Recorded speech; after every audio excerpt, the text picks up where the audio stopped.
ต่อไปนี้ขอเชิญรับฟังธรรมเทศนาโดยพระอาจารย์บุญยงสัตวโลวัดหนองไฮใหญ่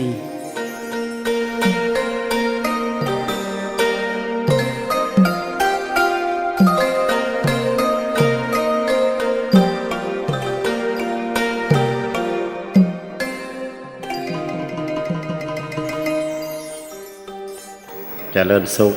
เจริญพรเจริญในศีลเจริญในธรรมออกตนญาติโยมพุทธบริษัทสี่มีทางภิกษุภิกษุณีอุบาสกอุบาสิกาบริษัทสี่นี้เอิ้นว่าเป็น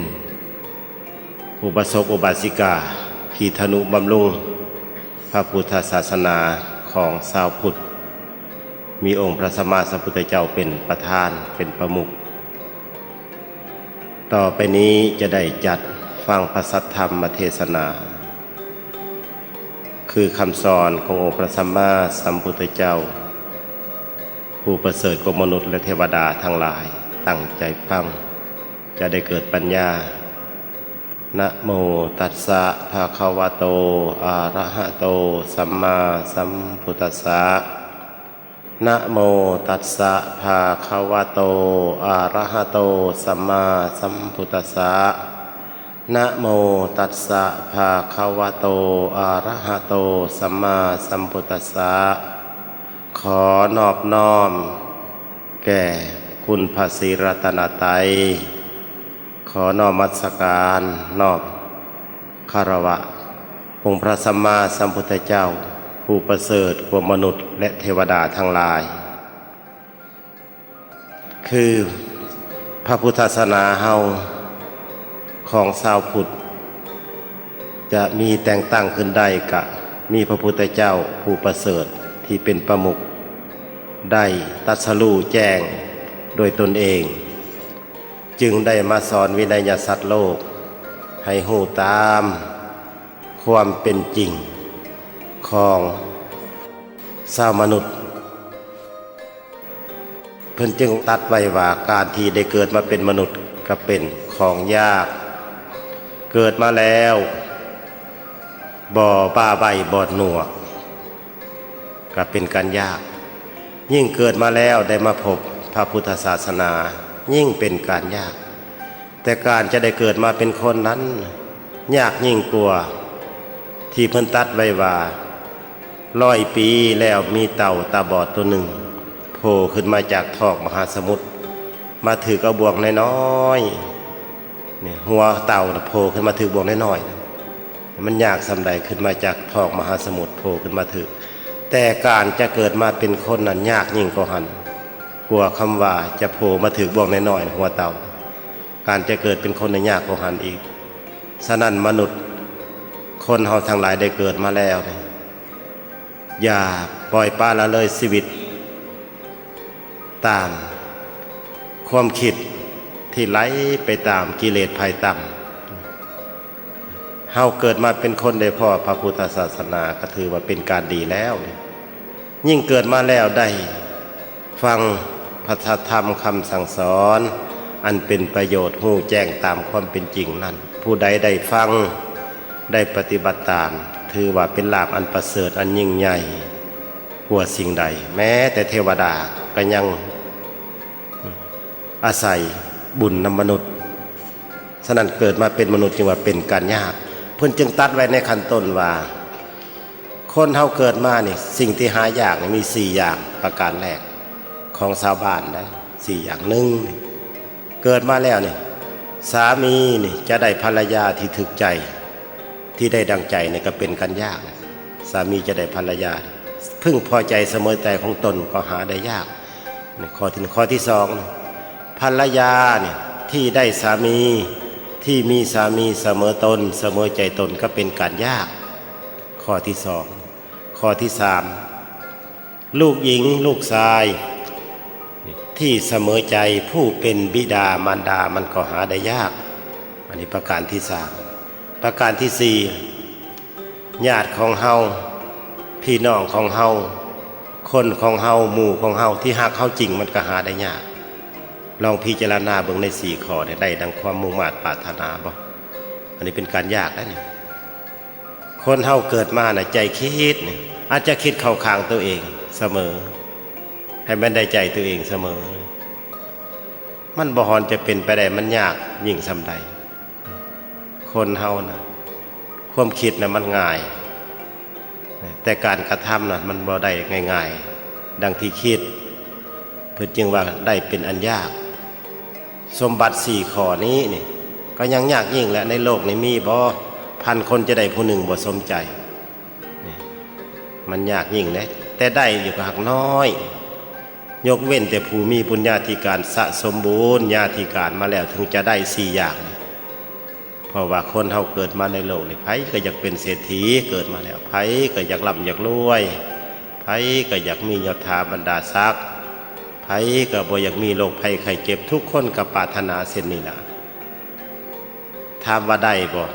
ได้ถ้าเฮาปฏิบัติตามคำสั่งสอนเอาชนะใจตนเองปฏิบัติตามคุณธรรมศีลธรรมก็จะได้สมปรารถนาองค์พระสัมมาสัมพุทธเจ้าจึงตรัสไว้ว่าคนเฮาเกิดมาในโลกนี้ปรารถนาเนี่ย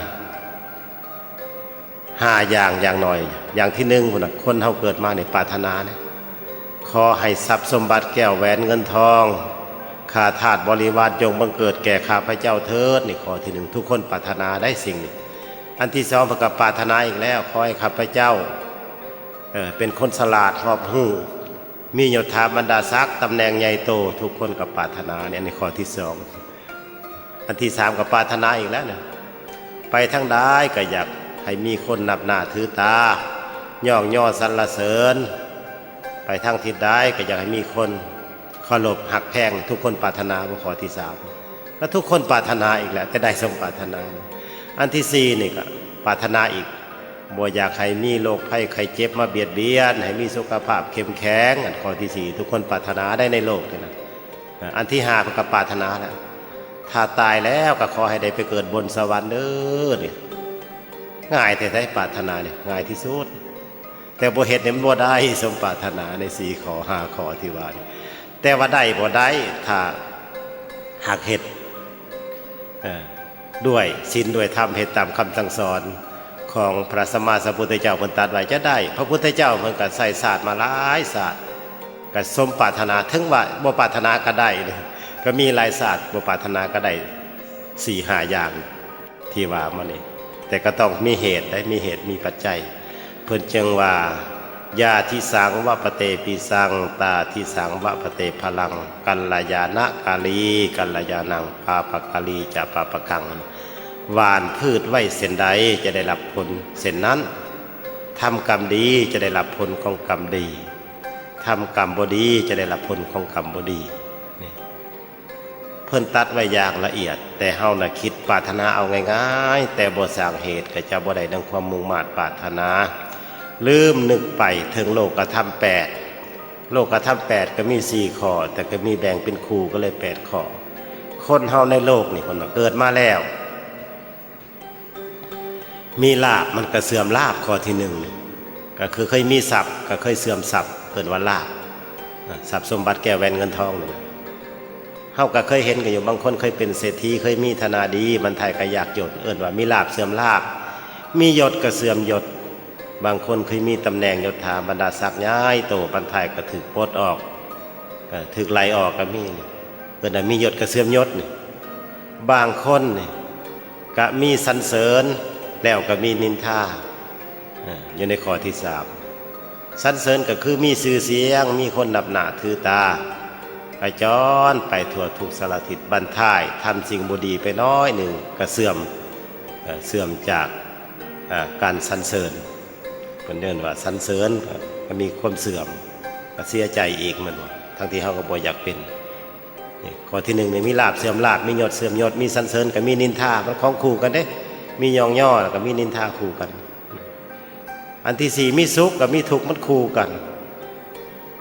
ตามความจริงแล้วพระพุทธเจ้าเพิ่นตรัสไว้มีแต่กองทุกข์ได้เกิดมาเป็นคนมีแต่กองทุกข์ทั้งนั้นความเจ็บไข้ได้ป่วยก็เป็นทุกข์บ่ได้ดังใจก็เป็นทุกข์แต่เฮาก็หลงเข้าข้างตัวเองไปตลอด ก็เลยโอ้ยบ่ถูกที่จริงมีทรัพย์มันก็ถูกน้ำทรัพย์มีรถก็ถูกน้ำรถมีบ้านก็ถูกน้ำล้านมีร่างกายเฮานี่นะเฮาก็ยังถูกน้ำร่างกายเฮาลอกบ่อาบน้ำเบิ่งจากมือสองมือมันก็เป็นทุกข์แล้วจักแม่นหยังอยู่ในร่างกายเฮานี่ก็ได้ล้างได้สาสวยออกแต่เฮาก็ลงกันธรรมดาของโลกผู้เป็นกิเลสเพิ่นว่านะก็มีท่ามไปถามพระพุทธเจ้าได้ขอเลยว่าข้าแต่สมณะโคดมผู้เป็นที่พึ่งของสัตว์โลกเป็นหยังคนในโลกเฮาเกิดมาจึงบ่คือกันได้บ่คือกันมันเป็นหยังพราหมณ์มีความสงสัยพราหมณ์ผู้นี้มีความสงสัยเขาก็เคยนับถือศาสนาอื่นมาก่อนเพราะว่าก่อนพระพุทธเจ้าเพิ่นจะมาตรัสรู้นี่ก็มีหลายอาจารย์มีตั้ง6อาจารย์เอิ้นว่าอาจารย์สอนโลกต่างคนต่างก็ยกตัวเองว่าหมดจดจากกิเลสยกตัวเองถึงอรหันต์มานี่ในเมื่อพระพุทธเจ้าเฮาตรัสรู้แล้วได้สอนวินัยสัตว์โลกก็ซื้อเสียงกระจรไปทุกทั่วสารทิศบางคนก็ยังถือศาสตร์อื่นอยู่ก็มีความสงสัยแด่กับเขามาถามทูลถามว่าสมณโคดมผู้โหแจงโลกเราไปถามเบิ่งพ่อให้คลายความสงสัยในใจเฮาได้บ่บางคนผู้มีบุญแหละเขาไปถามไปฮอดก็ข้าแด่สมณโคดมผู้เจริญผู้เป็นองค์สัพพญู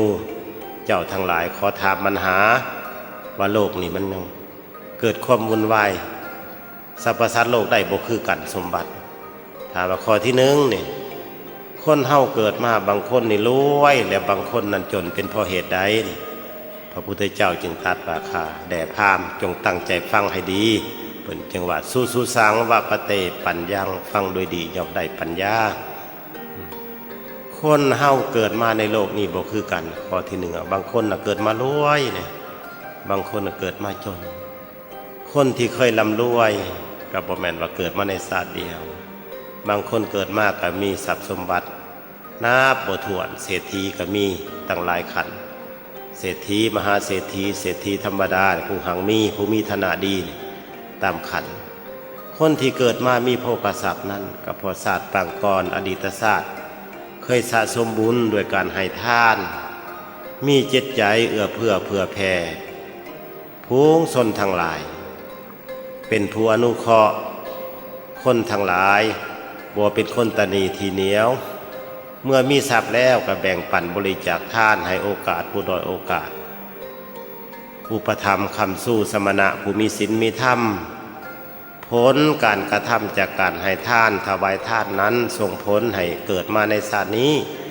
จึงมีโภคทรัพย์ใส่จ่ายนับบ่ถ้วนก็เพราะว่าอานิสงส์แม่นการให้ทานถวายทานอนุเคราะห์ส่งผลให้ก็ได้เกิดเป็นเศรษฐีมหาเศรษฐีผู้มีฐานะดีผู้มีโภคทรัพย์ใส่ใจอย่างอุดมสมบูรณ์อันนี้แม่นผลได้มาจากการให้คือการเสียสละนั่นเองจึงส่งผลให้คนเหล่านี้เกิดมาเป็นผู้มีโภคทรัพย์เอิ้นว่าเศรษฐี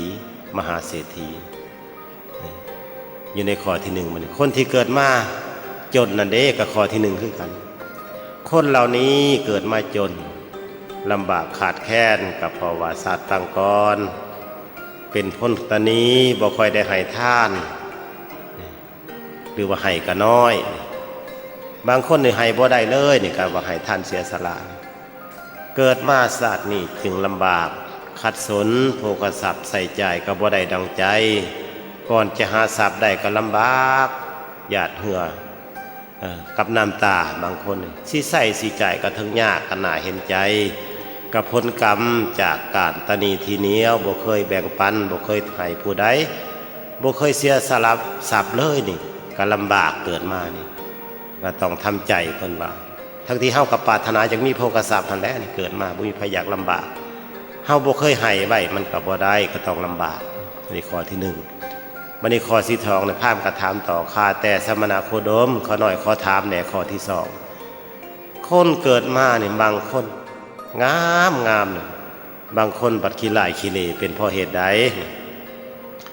องค์พระสัมมาสัมพุทธเจ้าจึงตรัสไว้กับ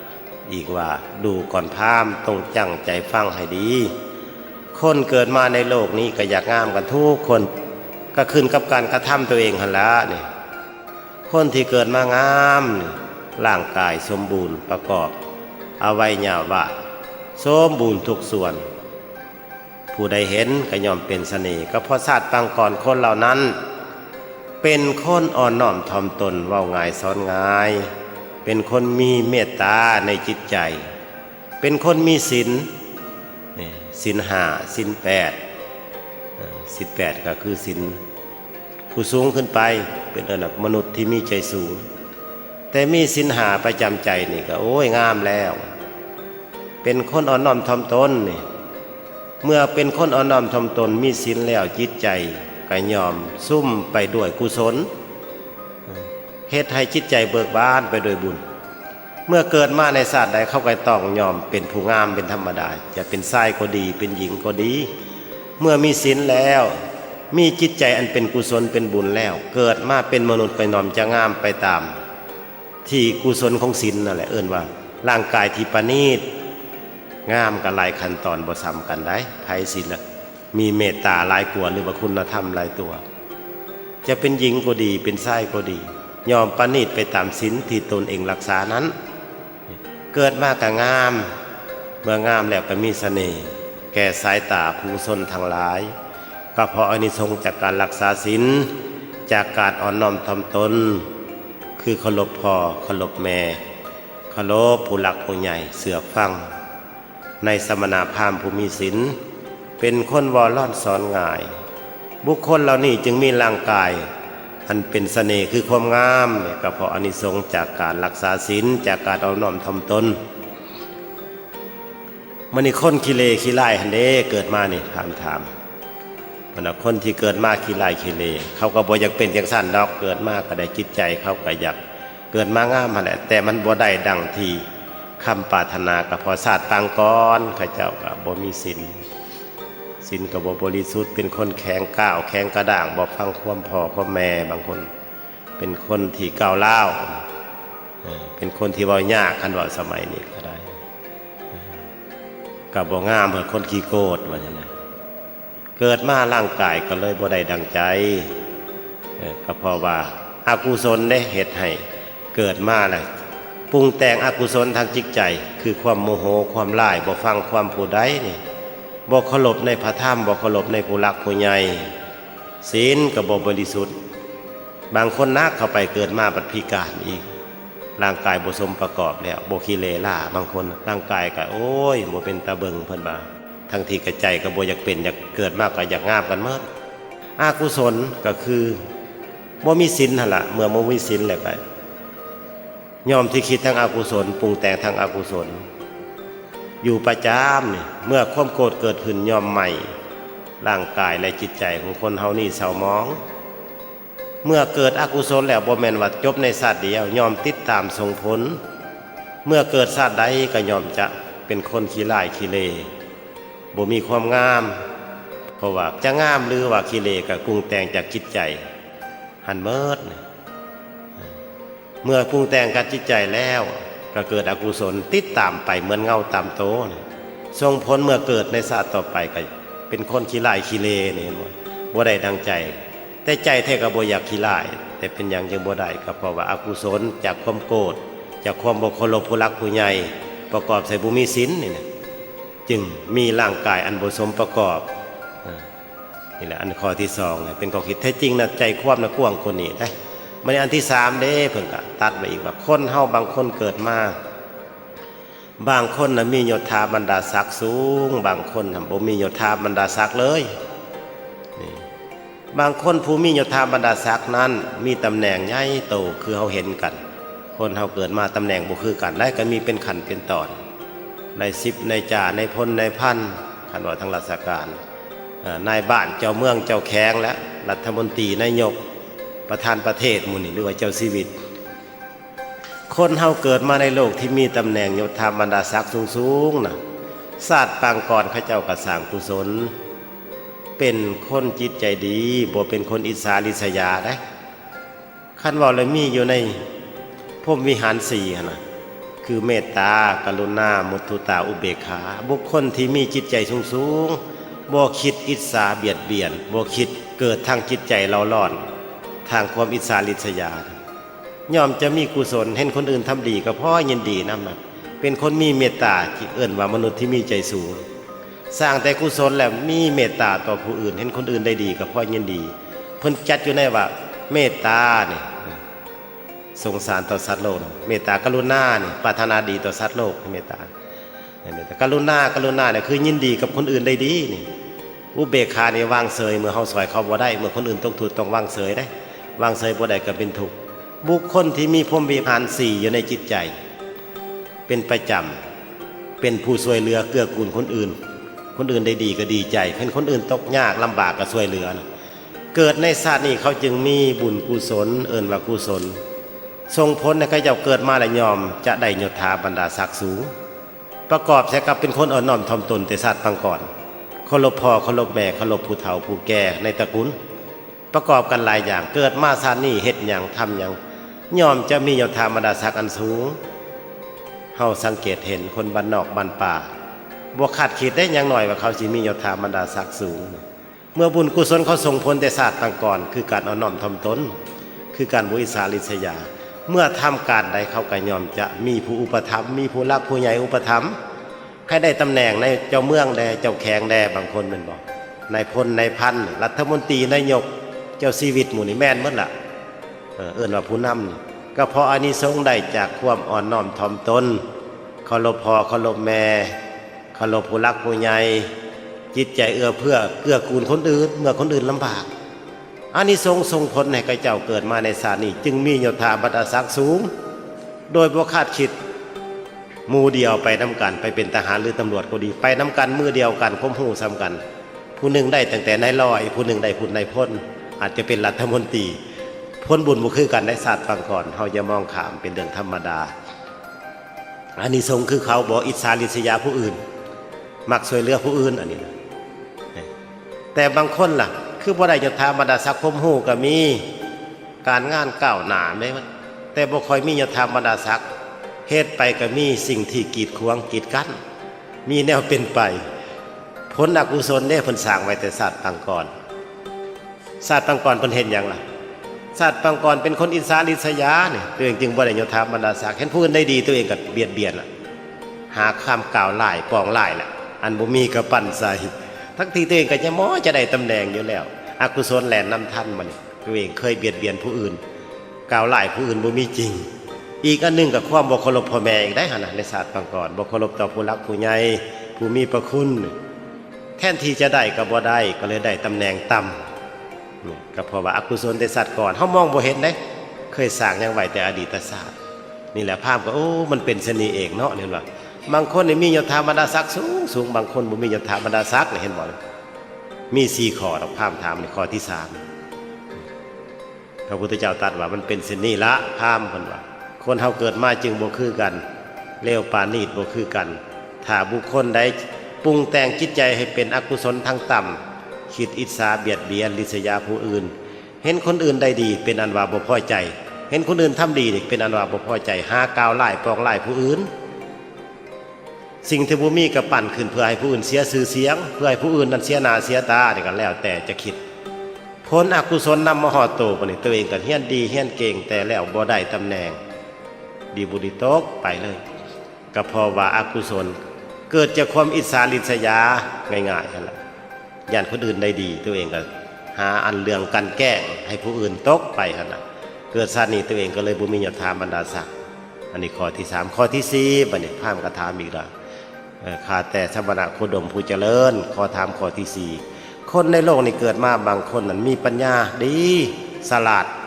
ฮู้แจ้งตามความเป็นจริงมีผู้นำคนสี่แจ้งให้คนอื่นมีปัญญาได้แต่คนบางคนนั้นโง่สอนจังใดก็บ่ฮู้บ่จักมันเป็นเพราะเหตุใดพระพุทธเจ้าก็ว่าฟังให้ดีพามดูก่อนพามข้อนี้คนเหล่านี้ก็ปรารถนาดีคือกันแต่ว่าได้บ่คือกันคนที่เกิดมาฉลาดแรงคมนั้นอดีตศาสตร์ปางก่อนเป็นคนตั้งใจฟังนะฟังอย่างสิ่งที่เป็นมงคลตั้งแต่พี่แล้วความพ่อความแม่ผู้รักผู้ใหญ่สิ่งที่เป็นหลักก็คือคำสั่งสอนของผู้มีศีลมีธรรมคือคำตรัสรู้ความเป็นจริงคือคำสอนขององค์พระสัมมาสัมพุทธเจ้าเมื่อมีสมณเทศ บุคคลเหล่านั้นตั้งใจฟังดีโดยความเคารพพระเทศน์หรือพราหมณ์ผู้มีศีลจะเป็นศาสตร์ใดก็แล้วแต่ตั้งใจฟังด้วยความเคารพตั้งใจฟังด้วยความจดจ่อจะเป็นผู้รักผู้ใหญ่หรือเป็นพ่อเป็นแม่ที่บอกสอนตั้งใจฟังด้วยความเคารพบุคคลเหล่านี้จึงเกิดอานิสงส์ติดตามตนเหมือนเงาตามตัวเกิดมาแล้วย่อมมีความฉลาด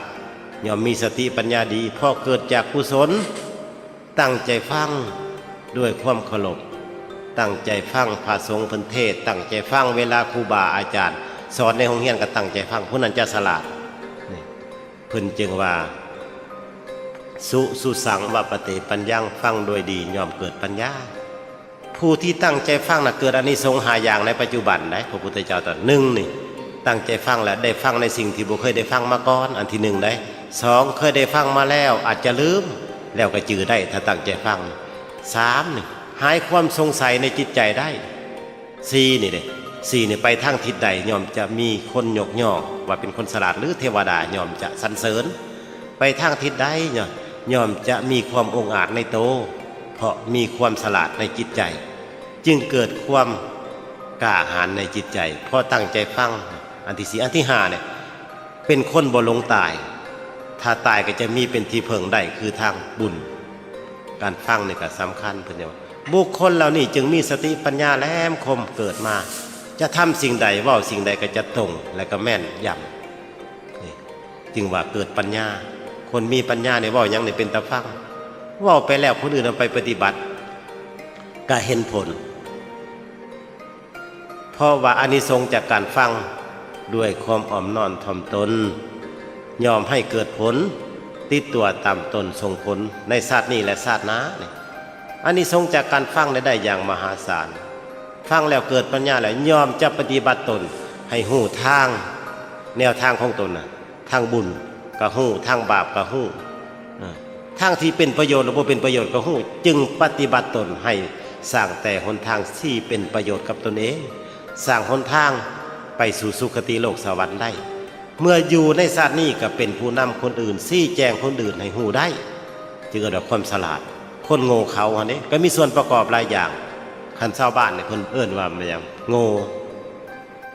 หรือว่าหู้บ่ทันผู้อื่นและถึกล้อถ้าทั้งโลกเพิ่นบ่จัดใส่ได้ฉลาดนี่ถ้าทั้งโลกนี่คนบ่มีศีลมีธรรมสิว่าฉลาดแก้มโกงเห็นบ่ถ้าทั้งธรรมนี่คันว่าหู้แล้วต้องมีศีลประกอบมีคุณธรรมพร้อมเอิ้นทั้งธรรมนี่เอิ้นว่าทรัพย์สมบัติที่มีค่าคือปัญญาและคุณธรรมถ้ามีคุณธรรมแล้วจะบ่เฮ็ดให้ผู้อื่นหนักใจบ่เฮ็ดให้ผู้อื่นเดือดร้อนจะบ่เฮ็ดให้ผู้อื่นนี่โศกเศร้าเสียใจจะแนะนำแต่ผู้อื่นให้มีแต่ความสุขสิ่งเหล่านี้จึงเอิ้นว่าคุณธรรมได้คนที่มีปัญญานั้นยอมจะเหตุให้ตัวเองเกิดความหู้แจ้งแล้วเป็นที่พึ่งตนเองแล้วยังเป็นที่พึ่งของผู้อื่นได้แนะนำทางสวัสดิ์ให้คนอื่นได้แนะนำให้ผู้อื่นทำสิ่งที่ดีได้ถ้าคนหู้แต่ทั้งโลกบ่มีคุณธรรมนั้นยอมจะเอาเปรียบคนอื่นคือพ่อข้าหรือว่าผู้ใดก็แล้วแต่คนทั้งหลายที่ฉลาดแก้มโกงนะ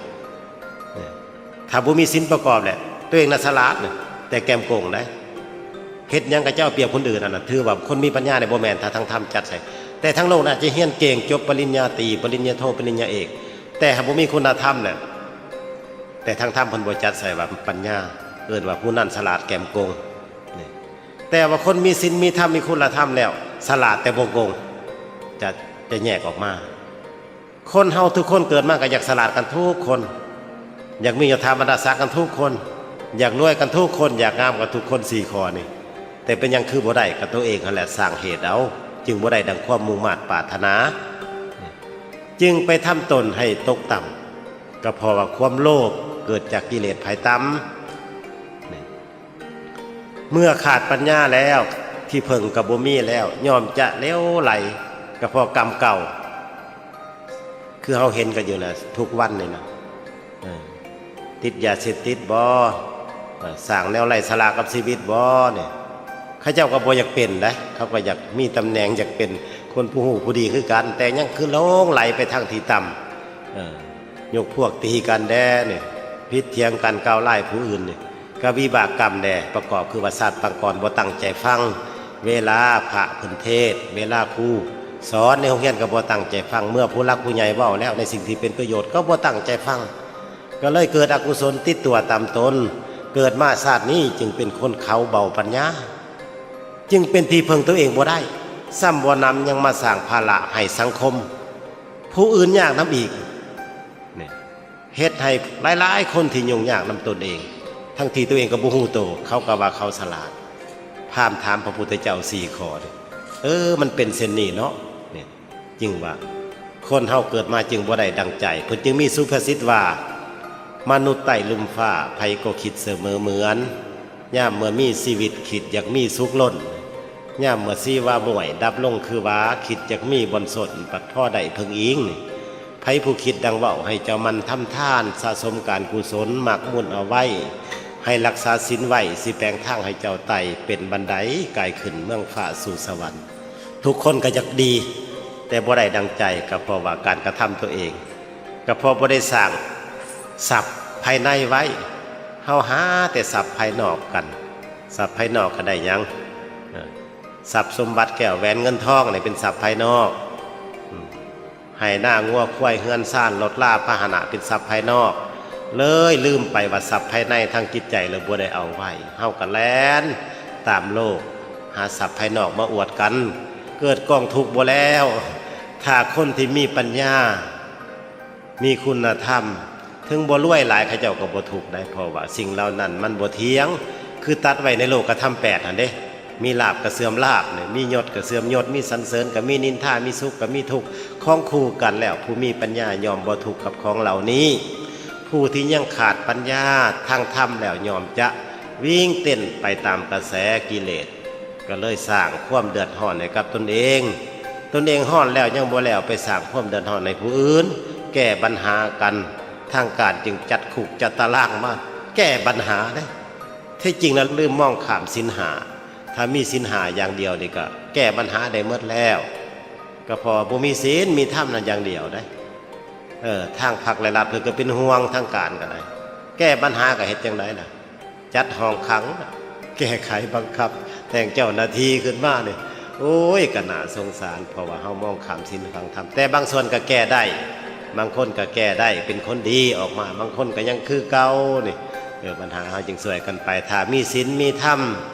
ประจำใจแล้วสิ่งเหล่านี้ก็แก้ได้ง่ายก็ส่วนหลายกับจิตใจของผู้ที่จะแก้ตนเองน่ะยอมเอาชนะตัวเองกันแล้วเพราะว่าส่วนหลายก็คือกรรมกระทำมาแต่ศาสตร์ก่อนมาสร้างไว้จึงส่งผลให้ติดตัวตามตนส่งปริตผลให้เฮาได้หับทุกข์สุขแด่ทุกข์แด่แต่บางคนผู้มีบุญหลายมาเสวยว่าท่านแก้วท่านทิพย์เกิดมากกับบ่ได้เคยลำบากได้ทางศักดิ์บางคนเกิดมาแต่น้อยจนใหญ่จนเฒ่าแม้แต่บางคนบ่เคยได้ซักผ้าเองบ่เคยได้นึ่งข้าวกินเองอันนั้นพ้นทานเพิ่นหลายแต่ศาสตร์ก่อนคือพระเวสสันดรแต่คนบางคนก่อนจะได้ก่อนจะมีกินนี่ก็ลำบากบางบ่อนนี่ฮอดพิษฮอดเถียงตีกันก่อนจะได้กินเฮาก็น่าเห็นใจนี่ก็เพราะว่าการกระทำมาจากตัวเองนะทำเอาเมิดทั้งที่เขาก็บ่ปรารถนาอยากเป็นเช่นนั้นคือกล่าวมาน่ะ4ข้อสิ่งที่หาได้ยากที่เว้าไปก่อนผู้ได้ดังใจก็มีแต่น้อยคู่ได้ถ้าได้ดังใจส่วนหลายก็จะบ่ได้ดังใจเพิ่นจึงว่าความรวยในปัจจุบันเพิ่นก็ตัดไว้พระพุทธเจ้าเพิ่นฮู้แจ้งโลกคนที่จะรวยในปัจจุบันนี่ก็มีคนจนและรวยในปัจจุบันต้องมี4ข้อปฏิบัติก็รวยได้1เกิดมายากจนแล้วเนี่ยปฏิบัติในศาสตร์นี่1นี่ต้องเป็นคนขยันหมั่นเพียรเป็นคนดูคนมันขยันหาทรัพย์นี่ข้อที่1นี่ได้2หาทรัพย์ได้แล้วเก็บกำไว้ให้ดี3ใส่ใจแต่พอดีนี่4นี่พบคนดีเป็นเพื่อนคนดีก็ต้องมีศีลมีธรรมมีคุณธรรมปฏิบัติได้4ข้อนี่ก็รวยได้คนจนในปัจจุบันแต่ถ้าหากบ่ปฏิบัติ4ข้อนี่ก็รวยยากเพิ่นจึงว่าคฤหัสถ์ผู้ครองเรือนเป็นคนเกียจคร้านในการงานก็จะบ่เจริญในศาสตร์ปัจจุบันจะถูกอย่างถาวรอันนี้มันคฤหัสถ์ถ้าสมณะนักบวชบ่สังรวมกายวาจาใจเฮ็ดแบบชาวบ้านก็จะบ่เจริญเพิ่นตัดไว้ในข้อนี้บัดนี้เศรษฐีนี่เกิดมามีโภคทรัพย์ถ้าประมาทก็จนได้ปฏิบัติ5ข้อบัดนี้เศรษฐีนี่ ข้อใดข้อหนึ่งก็จนได้เคยเกิดมามีโภคทรัพย์พ่อแม่หาไปให้แต่ตนเองประมาทอยู่ในหาข้อหนึ่งเพิ่นว่านี่ข้อที่หนึ่งนี่ใส่ทรัพย์จะเป็นรถลาพาหนะล่อเกียรบ่เอาใจใส่และทิมสาสู่สาซ่ายว่าตัวเองมีทรัพย์โบสบ่อยากทิมคำเครือบ่สอมบ่แปลงก็เริ่มจนได้ข้อที่หนึ่งนี่ข้อที่สองนี่ใส่ใจทรัพย์ที่หาได้หั่นน่ะหลายกลัวขาเข่าใส่ใจอย่างเดียวเพราะว่ามีทรัพย์หลายก็เริ่มจนนี่ข้อที่สองสามเนี่ยคบคนบ่มีศีลมีธรรมเป็นคนโทศีลดื่มน้ำเมาเป็นประจำเลี้ยงหมู่พวกก็เริ่มจนนี่ข้อที่สามข้อที่สี่เนี่ยติดการพนันบัดนี้หมดเลยเฮาก็สิเคยเห็นมาหลายบ่อนเศรษฐีจนเนี่ยปฏิบัติอยู่ข้อที่ห้าเนี่ยสุรุ่ยสุร่ายเพิ่นว่าใส่ทรัพย์ไปทางที่ผิดก็คือบ่พอใจหรือว่าพอใจในสตรีอื่นหรือว่าบุรุษอื่นนี่นะเอิ้นว่าตั้งแม่บ้านบ่มีศีลหรือตั้งพ่อบ้านบ่มีศีลก็ใส่ใจสุรุ่ยสุร่ายก็หมดได้คือกันแต่ข้อร้ายแรงที่สุดก็คือการพนันนี่ล่ะอันนี้เศรษฐีก็จนเฮาก็เคยเห็นเฒ่าแก่ห่างล้านใหญ่ๆอยู่บ้านเท่านี้ก็ปฏิบัติอยู่ได้ข้อใดข้อหนึ่งบรรทายก็จนมากก็หลายคนจนเห็นเขาเจ้ารวยขึ้นมากก็ปฏิบัติใน4ข้อหั่นล่ะก็คือว่าตั้งใจหาทรัพย์เป็นคนขยันหมั่นเพียรข้อที่หนึ่งข้อที่สองก็ได้ทรัพย์มาแล้วรักษาไว้ให้ดีอันที่สามใช้จ่ายแต่พอดีอันที่ห้าคบคนดีเป็นมิตรก็รวยได้พระพุทธเจ้าเพิ่นตรัสไว้ดอกอันนี้บ่เป็นอาตมาเว้าเองข้อธรรมที่เว้ามานี่มันของนักปราชญ์บัณฑิตเอิ้นว่าสัพพุรุษเพิ่นตรัสไว้เพิ่นฮู้แจ้งโลกเลยเพิ่นจึงตรัสไว้นี่สิ่งเหล่านี้เรื่องหน้าที่พ่อแม่ก็คือกันได้ปฏิบัติตามหน้าที่เด้อบ่ได้สิเว้าหน้าที่พ่อหน้าที่แม่หน้าที่ลูกหน้าที่สามีหน้าที่ภรรยาเป็นธรรมะชาวบ้านที่ว่าวันนี้พ่อแม่นี่เด้หักลูกนี่เนาะมีลูกเป็นทุกข์น้ำลูกนี่ก็4ข้อได้พ่อแม่เป็นทุกข์น้ำลูกก่อนจะแต่งงานแล้วยังมีลูกเป็นทุกข์น้ำลูกอยู่4ข้อที่1นี่พ่อแม่เป็นทุกข์น้ำลูกบ่มีลูกนี่ได้นี่คิดได้บ่มีลูกยันเมื่อเวลาเฒ่าแก่แล้วจะมีผู้เบิ่งผู้แย่งหาแล้วบัดนี้รอหาลูกปืนมาเลี้ยงรอหาหลานมาเลี้ยงขอลูกปืนมาเลี้ยงอันนี้คือข้อที่1พ่อแม่ถูกน้ำลูกข้อที่1ข้อที่2ถูกน้ำลูกได้เมื่อได้ลูกบัดนี้นะเมื่อได้ลูกแล้วผู้เป็นพ่อเป็นแม่นี่เห็นลูกเจ็บไข้ได้ป่วยเห็นลูกบ่สบายพ่อแม่ก็ทุกข์น้ำลูกอีกอดหลับอดนอนแล่นหาหมดหาหมอแล้วปิ่นป่วยอันที่2นี่พ่อแม่ถูกน้ำลูกได้อันที่3บัดนี้เมื่อลูกตายมันเห็นลูกตายกระทุกห้องไห้เสียใจนะอันนี้พ่อแม่ถูกน้ำลูกข้อที่3แต่ข้อที่4นี่ที่หนักพ่อแม่ถูกน้ำลูกข้อที่4คือลูกสัวซ้อนบ่ขึ้นไปสร้างเรื่องสร้างปัญหาสังคมสร้างแต่เรื่องที่บ่ดีนะพ่อแม่ก็ทิ่มบ่ได้ลูกโตลูกติดคุกพ่อแม่ก็ติดน้ำลูกมีเรื่องพ่อแม่ก็เป็นโทษเสียเงินเสียคำเสียทรัพย์นำแก้ไขมันบ่3ข้อนะทุกข์กับบ่หนักคือข้อที่4ได้ลูกสัวขั้นว่าทุกเวลาลูกตายเนี่ยก็บ่เกิน 2-3 ปีก็ยิ้มได้หัวได้แต่ลูกสัวนี่ติพ่อแม่เนี่ยทุกตลอดชีวิตทุกคนมือตายได้ถ้าลูกสัวเนี่ยพ่อแม่จะทุกข์หลายกว่าน่าเห็นใจเด้อผู้เป็นลูกพ่อแม่ทุกน้ำลูก4ข้อพระพุทธเจ้ามันตัดข้อที่4นี่ทุกข์หลายกว่าหมู่คือลูกสัวผู้ใดก็บ่อยากได้ดอกลูกสัวๆเนาะแต่ว่ามันก็ปราศจากบ่ได้ถ้าเฮาบ่มีกุศลบ่มีบุญอีหลีบ่ได้ได้สิ่งเหล่านี้สมบัติที่หายากเห็นบ่ที่กล่าวมาเบื้องต้นๆน่ะลูกหญิงลูกชายที่เสมอใจผู้เป็นบิดามารดานะอยู่ในข้อที่4แต่ข้อที่4นี่ก็ถูกคือลูกสัวมาประกอบใส่กันเพราะว่าลูกน่ะเป็นสมบัติของพ่อของแม่เด้ที่บ่ได้ลูกสัวก็ได้ทุกคนมือตายถ้าลูกตายก็พอลืมได้แต่ใน4ข้อนี่แก้ได้บ่ได้ถ้าเฮามีศีลมีธรรมมีธรรมะเท่านั้นแหละจะแก้ให้เป็นที่พึ่งทางใจเฮาบ่ให้เกิดทุกข์ได้ถ้าบ่มีที่พึ่งทางใจเนี่ยโอ้ยจะทุกข์หนักพอเฮาบ่ฮู้จักปล่อยวางให้มันได้ใจเฮาแต่ใจเฮามันยังบ่ได้ดังใจเฮานี่เด้เฮาจึงเกิดทุกข์เกิดความลำบากทางใจจึงมีส่วนประกอบกันเมื่อมีสามีก็ทุกข์น้ำสามีเมื่อมีภรรยาก็ทุกข์น้ำภรรยาเมื่อมีลูกก็ทุกข์น้ำลูกเมื่อมีหลานก็ทุกข์น้ำหลานมีรถก็ทุกข์น้ำรถมีเฮือนก็ทุกข์น้ำเฮือนแต่เฮา หากบ่ฮู้ตามความเป็นจริงเลยปล่อยว่างบ่ได้เลยเป็นทุกข์สิ่งเหล่านี้มันเป็นของติดโลกติดอยู่ในจิตใจเฮานี่แหละปล่อยว่างบ่ได้ก็เลยเกิดทุกข์เป็นยังทุกข์ทุกข์น่ะเกิดจากความหักเฮาได้บ่นี่ถ้าเฮาบ่มีความหักในใจเฮาบ่ทุกข์เป็นบ่เห็นอุบัติเหตุไปนำหนทางนี่ลูกคนอื่นนี่รถชนรถตายเฮาก็บ่ทุกข์แม่นบ่ลองถึกลูกถึกหลานเฮาเกิดความทุกข์ทันทีห้องไห้เสียใจก็เพราะความหักแม่นบ่ความหักนี่ก็มีทั้งดีและบ่ดีความหักนั้นสมหวังแล้วบัดดีใจถูกใจภูมิใจถ้าบ่สมหวังก็บัดเสียใจแล้วทุกข์เพราะหักทั้งที่เฮาก็ย่อมว่าหักนี่ดีเด้สร้างนี่ก็บ่ดีแม่นบ่ที่จริงเฮาก็มองบ่เห็นว่าความหักนั้นก็มีอันซ่อนอยู่ภายในว่ากองทุกข์ของความหักนั้นมี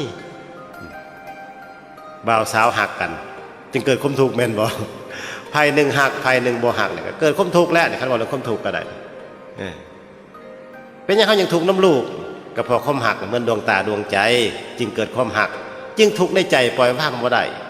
สัวปานใดก็ทิ่มบ่ได้เขาจึงเกิดความทุกข์นี่ข้อที่4วันนี้เขาก็เฮ็ดหน้าที่มันเลยกล่าวถึงหน้าที่พ่อแม่นี่มี5อย่างในปฏิบัติต่อลูกเด้อแต่อาตมาก็บ่ค่อยเว้าหน้าที่ตัวนี้พอยังอยากปิดไว้อยู่ มื้อนี้สิเว้าไปทางธรรมะพ่อแม่นี่แต่งงานแล้วได้ลูกเนี่ยข้อที่1นี่สอนลูกมาให้ลูกทำความชั่วความชั่วนี่คือยังเฮาก็บ่ฮู้แต่เฮาบ่ได้ศึกษาธรรมะมาก่อนนะเพราะว่าเฮาน่ะเอาแต่ว่าถึกใจแล้วมันดีนะถึกใจเฮาน่ะสอนลูกบ่ให้ทำความชั่วแต่ลืมสอนลูกซะว่ามีศีลเด้อมีธรรมเด้อมีคุณธรรมเด้อฮู้จักเกื้อกูลอนุเคราะห์เด้อก็ลืมสอนข้อนี้ได้เฮาก็บ่ฮู้ว่าความชั่วน่ะคือหยังบ่ให้ลูกทำความชั่วข้อที่1นี่เขาเคยได้สอนแล้วบ่อันที่2นี่ให้ลูกทำความดีดีน่ะคือหยังบัดนี้ความดีนั่นน่ะนี่เคยได้สอนแล้วบ่ข้อที่2อันที่3นี่เด้เฮาต้องให้ลูกได้เรียนได้ศึกษาทั้งโลกและทั้งธรรมนี่ข้อที่3นี่สำคัญทั้งโลกและทั้งธรรมคันทั้งธรรมนี่คุณธรรมมีศีลธรรมประกอบได้นี่อันที่3อันที่4เด้บัดนี้ข้อที่4นี่หาคู่ครองให้มันใหญ่เป็นบ่าวเป็นสาวแม่นบ่เฮาต้องได้เบิ่งนำคู่ครองนี่ก็ได้ส่วนหลายก็บ่ค่อยได้เบิ่งนำเพิ่นว่าเบิ่งสร้างให้เบิ่งหางเบิ่งนางให้เบิ่งแม่เบิ่งผู้ชายก็เบิ่งตระกูลเป็นคนจังได๋ติดการพนันบ่ติดเหล้าติดยาเฮาก็บ่ลืมเบิ่งหาคู่ครองให้ข้อที่4นี่เด้อจื้อไว้ข้อที่5เด้บัดข้อที่5นี่ก็มอบทรัพย์สมบัติให้ลูกมีหยังแล้วบัดนี้5ข้อนี่เป็นหน้าที่ของพ่อแม่ได้เฮาลดสิโทษแต่ลูกอย่างเดียวก็บ่แม่นแต่บ่ค่อยได้เว้านะคันแปลออกมานี่ก็นักอยู่ได้5ข้อนี่บ่แปลละบ่ถึงหัวข้อซะบัดนี้ลูกที่ดีเนี่ยก็ปฏิบัติต่อพ่อแม่ก็มี5ข้อคือกันอันที่1นะเด็กลูกปฏิบัติต่อพ่อแม่เลี้ยงเฮามาเฮาก็เลี้ยงทานตอบข้อที่1นี่2นี่ดูแลทรัพย์สมบัติพ่อแม่มอบให้เกื้อกูลกันบ่กับพ่อแม่ปฏิบัติก่อนดูแลทรัพย์สมบัติพ่อแม่มอบให้ข้อที่2 3บัดนี้พ่อแม่เจ็บไข้ได้ป่วยลูกก็ดูแลปฐมพยาบาลส่งหาหมอหน้าที่ลูกเนี่ยข้อที่3 4บัดนี้พ่อแม่ตายบัดนี้คนเฮาเกิดมาก็ตายกันทุกคนเนาะลูกก็ต้องเมียนขาบส่งสการหรือจะเป็นบวชจูงหรือว่าจะเป็นสิ่งใดก็แล้วแต่ก็คือเมียนขาบส่งสการให้แล้วข้อที่4นี่อันที่5ได้บัดนี้ข้อที่5นี่ทำบุญอุทิศส่วนกุศลให้เพิ่น5ข้อที่บ่นักปานใดเนาะลูกนี่เนาะแต่พ่อแม่นี่นักเติบได้5ข้อนี่แหละเฮากะเป็นหยังเฮาจึงบ่ฮู้สิ่งเหล่านี้จะให้แต่ลูกได้ใจเฮาเลยมองข้ามศีลธรรมหั่นน่ะครั้งแรกหั่นน่ะถ้าจะได้ลูกดีลูกประเสริฐนี่เด้อคือพระเวสสันดรหรือพระพุทธเจ้าแต่ละศาสตร์เพิ่นเป็นคนฉลาดแต่เกิดมาฮู้ศีลฮู้ธรรมก่อนจะแต่งงานได้เบิ่งว่ายิ่งได้มีศีลบ่มีคุณธรรมบ่ก่อนจะแต่งงานนี่แต่ละศีลนี่พาภรรยาได้ไปจำศีล8คำ15คำนึงมีคุณธรรมเอื้อเพื่อแผ่เกื้อกูลเทวดายอมรักษาเมื่อ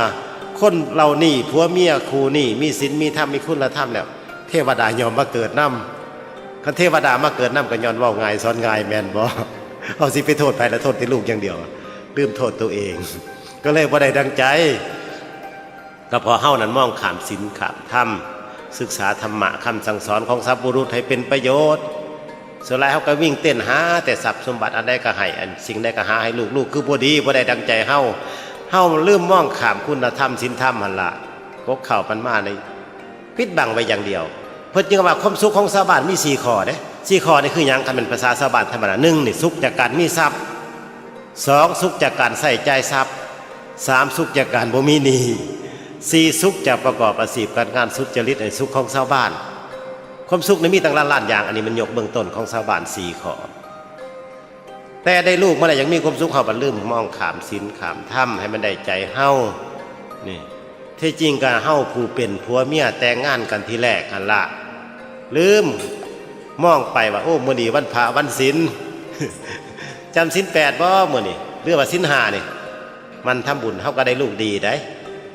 สัพพุรุษเพิ่นจึงตัดไว้ว่าถ้าบุญมื้อเช้าตักบาตรค่ำจังหันบุญกลางวันมีโอกาสก็ค่ำเพ็ญค่อยค่ำบุญย่ำค่ำเข้าวัดจำศีลนี่เฮาลืมข้ามไป สิ่งเหล่านี้เข้าวัดจำศีลก็ได้ฟังคำสอนของสัพพุรุษถ้าบุญตักบาตรมื้อเช้าก็ได้บุญกุศลของเฮาค้ำจุนเฮ็ดการค้าการขายก็มีบุญค้ำจุนก็บ่ขาดทุนแต่เฮาเฮ็ดประจำนั่นได้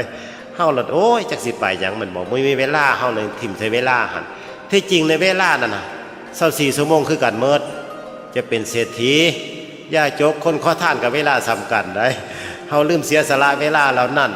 บัดเวลาถึกใจแล้วบัดนี้เบิ่งทางบ้านเฮามีลำสิงเข้าวัดแล่นไปเลยเต็มวัดเลย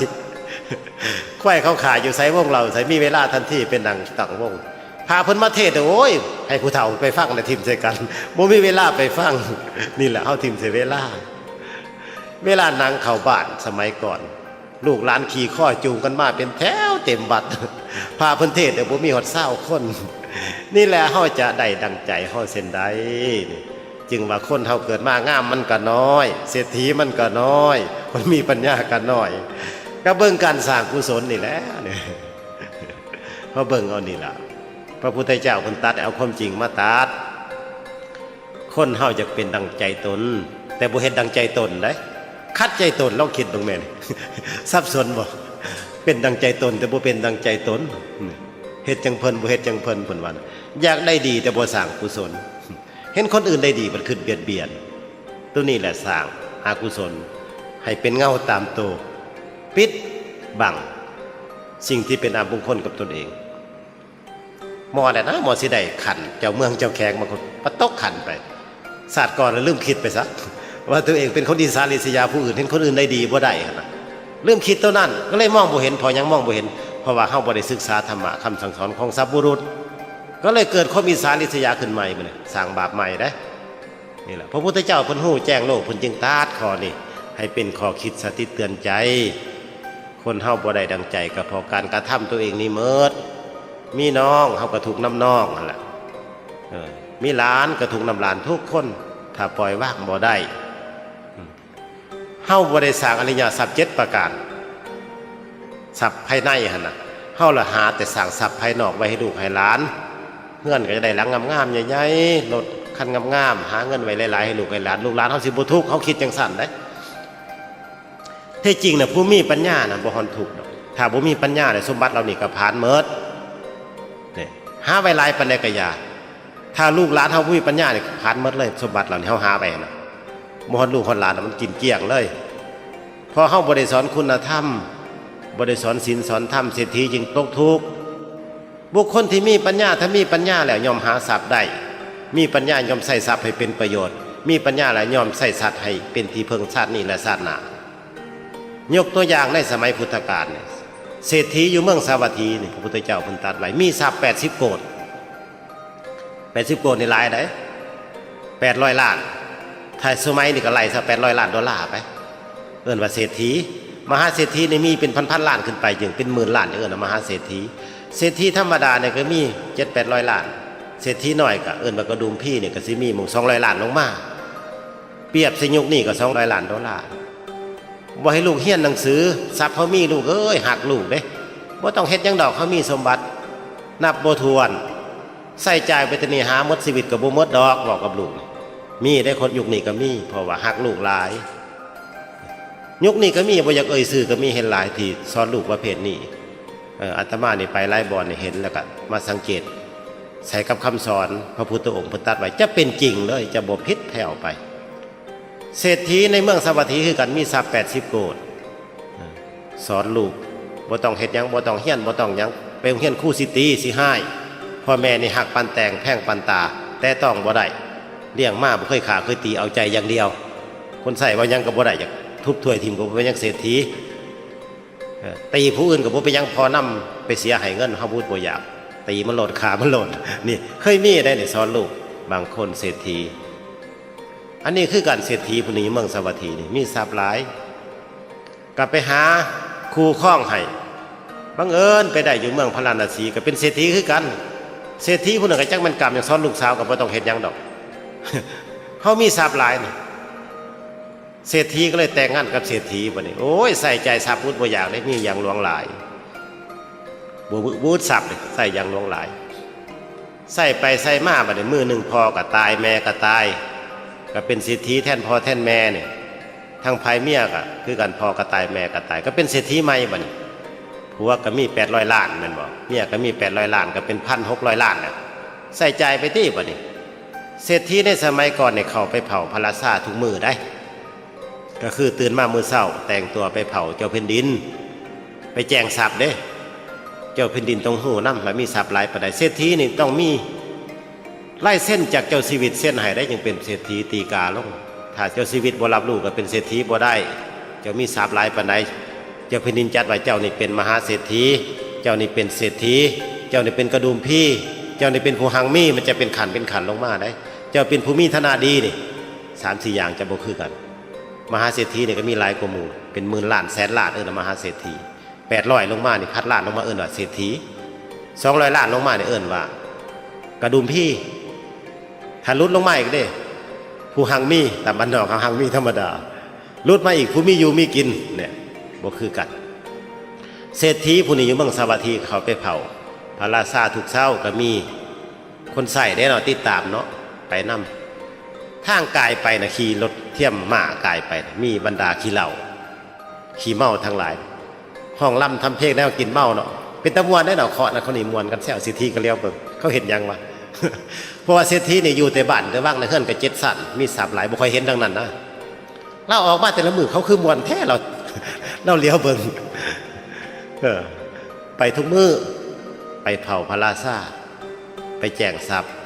มีหยังก็ได้สวยกันแน่เจ้าชีวิตเจ้าแผ่นดินกับเศรษฐีนี่ต้องไปนำกันเกื้อกูลกันจะแต่งงานก็มีเจ้าชีวิตออกหน้าเส้นให้เศรษฐีจะแต่งงานก็ได้สูมือก็คือกันแหละคันเป็นเศรษฐีก็ต้องมีหน้ามีตามีผู้รักผู้ใหญ่ติดตามเป็นเรื่องธรรมดามันเรื่องธรรมดาเฮาเบิ่งเอาปัจจุบันนี่แน่เสร็จสมัยก่อนก็คือกันเศรษฐีนี่ก็โอ้ยกลายไปซุมือเห็นก็จะม่วนซุมือไปมื้อเช้าก็เห็นมื้อแรกก็เห็นที่เฮาเห็นร้านน้อยร้านใหญ่เนี่ยน้ำหนทางมันม่วนกันเด้ก็เลยสงสัยเลยถามคนใส่เขาเห็นหยังนั่นถามคนใส่บัดลักขี้เมาข้อเมาคือกันอันนั้นแหละน้ำสุราน้ำเมาม่วนได้ว่าท่านได้บ่เศรษฐีก็ได้ลืมคำสอนพ่อก็บ่ได้สอนไว้เพราะว่าพ่อแม่เคยเอาใจมาแต่น้อยเป็นเศรษฐีโรงเรียนก็บ่ได้เข้าผู้สอนดีๆก็บ่มีแต่พ่อแม่เอาใจเด้แล้วก็ท่านเศรษฐีเป็นบ่ผู้ที่ยกมือไหวเห็นเขาเจ้าไหวก็ไหวมีหน้ามีตาขึ้นแล้วโอ้เพิ่นว่าเขาก็ม่วนตัวนี่หลายเทื่อหลายที่ล่ะจอดรถไปเบิ่งจ้ะเศรษฐีสงสัยเด้เอาจักจอก่อนท่านเศรษฐีผู้สิคร้านมากราบตีนก็มีได้เนาะมีหน้ามีตาเด้พุ่นน่ะก็โอ้ยเจ้านายเขาก็ย่องแหละเสียงสรรเสริญมื้อนี้เศรษฐีตักเบิ่งจักจอก2 จอกเขาท่าหน้ากระแดงขึ้นของแก้มน้ำติดใจแล้วบัดนี้เนาะน้ำเมาน้ำเปลี่ยนนิสัยเลยม่วนขึ้นมาเอาขี่รถกายไปเมื่อหน้าไปเผาพระราชาก็แวะกลับอีกมันบอกก็คือคนเฮาแวะซุมื้อหัดน้อยหัดใหญ่แล้วมันท้ายก็มีปัญหาครอบครัวกันก็ย้อนม่วนนี่แหละย้อนเอาชนะตัวเองบ่ได้หลายเดือนไปบัดนี้ฮู้คนหลายได้บ่ได้ก็เศรษฐีโอ้ยเพิ่นมีทรัพย์ย่องเอาแดมันบอกจกแล้วบัดนี้ให้ติบใจไปแดเฮาเลี้ยงงวดนี่เขาเจ้าก็ย่องไปแล้วบัดนี้เสียงย่องคนมันก็มักย่องอยู่แล้วคนเฮาน่ะโอ้ยเจ้านายขอเป็นบริวารในซั่นจังซี่ได้แม่นบ่เพิ่นกินนี่หาได้ง่ายเพิ่นตายหาได้ยากเพิ่นยังว่านี่โอ้ยหลายเทื่อก็ฮู้จักหลายเศรษฐีมาบ่ได้กินดีคันที่จกหน่อยก็บ่สมศิษย์เกียรติศักดิ์ศรีแม่นบ่คันมันเบียร์แม่นเหล้าก็ยกมาจาก10 ลังแม่นบ่ของแก้มอันดีๆเพิ่นห้วยบรรดาข้อเมาก็ลังมาหลายหั่นแหละเศรษฐีก็เห็นบริวารหลายบ่ดีใจได้บัดนี้ลงแหละลงน้ำเมาแล้วบัดนี้ยกเป็นอุทาหรณ์เด้อเรื่องนี้กินกันเข้าไปซุมื้อน่ะไปเผาพระราชาแล้วกลับมาแวกินบัดติดน้ำเมาบัดม่วนน้ำอีกเด้เปลี่ยนนิสัยบัดพอดน้ำเต้นน้ำบัดเข้าท่า บ่ได้ว่าเอาผู้สาวงามๆมาให้ท่านเศรษฐีมืออ่อนเพิ่นว่าผู้สาวงามมันก็ย่องเอาได้เนาะโอ้ยอ้ายเศรษฐีท่านเศรษฐีติดใจนำอันการย่องอยู่แล้วก็โอ้ยซื้อซุมื้อแวซุมื้อได้บัดทรัพย์ที่หาได้มันก็หมดไปนำคือกันได้แวซุมื้อพุ่นก็เซิ้นเศรษฐีเด้อพี่ก็เซิ้นเศรษฐีเด้อบัดนี้มีแต่ลูกน้องมันนี่ก็เลี้ยงไปซุมื้อติดน้ำเมาได้บัดนี้เราก็ได้เศรษฐีกินไปกินมาเนี่ยเพิ่นจึงตัดว่าน้ำเมานี่เป็นสิ่งที่สิบหายคันกินไปโทษทุกอย่างเกิดในปัจจุบันเด้อบัดนี้ยกโทษทุกอย่างในปัจจุบันพระพุทธเจ้าจึงตรัสว่าน้ำเมาน่ะเกิดโทษทุกอย่างในปัจจุบันหนึ่งนี่เสียทรัพย์อันที่หนึ่งเลยก่อนจะได้กินต้องเสียทรัพย์ซื้อแม่นบ่สองกินเมาแล้วทะเลาะวิวาทพิษเถียงกันข้อที่สองสามเมาแล้วหน้าด้านหน้าบ่อายนี่อันที่สามสี่บัดนี้บ่มีผู้ใดจะเสื่อถือถอยคำเจ้าบ่มีผู้ใดจะเคารพเจ้าเมาแล้วห้าแหละเป็นคนหน้าด้านหน้ามึนนี่หกจะเกิดพยาธิโรคากับตัวเองนี่แล้วจะเสื่อมทรัพย์จะเสื่อมยศจริงหรือบ่มียศก็เสื่อมได้เค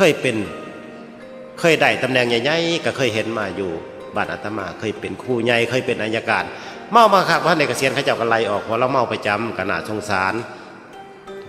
คือกับเศรษฐีผู้นี้แล้วพ่อแม่มีทรัพย์ให้80 โกฏนี่นะแล้วก็เตะน้ำเมาไปน้ำมูมาเนี่ย